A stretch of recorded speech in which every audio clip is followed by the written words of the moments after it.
Senator John Kennedy of Louisiana joins us now. Good morning, Senator. Good morning. Okay, so we have one of your GOP colleagues, Rand Paul, on this very show saying he is going to be a no vote unless something radically changes. You can only lose one more. There are at least 3 or 4 in play. So does this get done? It's going to be close. Look, it's not a perfect bill, but it's a good bill. There's no free lunch, and you're not going to get one with this bill. There are trade-offs. But if your litmus test is, as is mine, is it better than the Affordable Care Act? Clearly, the answer is yes. Our biggest opponents appear to be, at this point, Senator Bernie Sanders and Jimmy Kimmel. Bernie is Bernie. I don't know Mr. Kimmel. He's a funny guy, but I don't think anybody would confuse him with a well-respected health care expert. I wouldn't take advice from Charlie Sheen either. Well, you know, of course, that Jimmy Kimmel's situation involves his very ill son. And so for him, a lot of people, you know, he's the face of the average American who is wading their way through the healthcare system. And he gives voice to a lot of their fears. Some, you know, folks out there saying a lot of what he's saying isn't accurate. He's not familiar with the contours of the bill. But he's got a very loud megaphone. Well, I don't know Mr. Kimmel. I watch his show on occasion. He is a funny guy. I wouldn't call him an average American. I don't think the average American makes $12 million a year.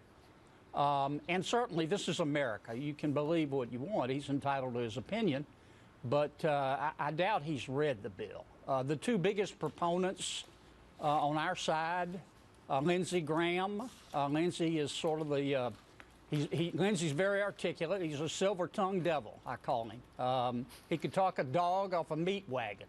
But the real brains behind the bill, I'm not saying that Lindsey isn't smart, is Bill Cassidy. Bill's a long-time physician for a charity hospital here in Louisiana. I knew Bill before he got into politics. I don't think Bill would do anything to hurt anybody. He takes the oath he took as a physician seriously.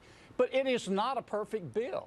I mean, I concede that. I have 4 amendments that I'm going to be offering to it myself. But if your litmus test is, as is mine, is it better than Obamacare? I think any reasonable person, any reasonably objective person would have to conclude that the answer is yes. All right, Senator, we're almost out of time, so I want to make sure to ask you about tax reform because that's the next big battle as you're still trying to work out health care. Where do you see that going? We got to pass it. Unless you want to accept 1.6% GDP growth when 3% is average for America. We've got to go big. Moderation is for monks, as far as I'm concerned. The only way to get this economy moving again is to give people more of their own money back. We need to start with the middle class. We need to start, I think, with the standard deduction. About 70% of Americans take the standard deduction. 84% of them make less than $100,000 a year. If you double the standard deduction, it'll mean bigger take-home pay for them. After that, we need to do business tax reform. We need to lower taxes for business women and businessmen, but not just big C-corps. We have to do it for the pass-throughs, the LLCs, the LLPs, the sub-S corporations. If we can achieve both of those objectives, I'd like to do more, but those 2 are the main objectives. But the main point, the primary point I'm trying to make is we've got to go big.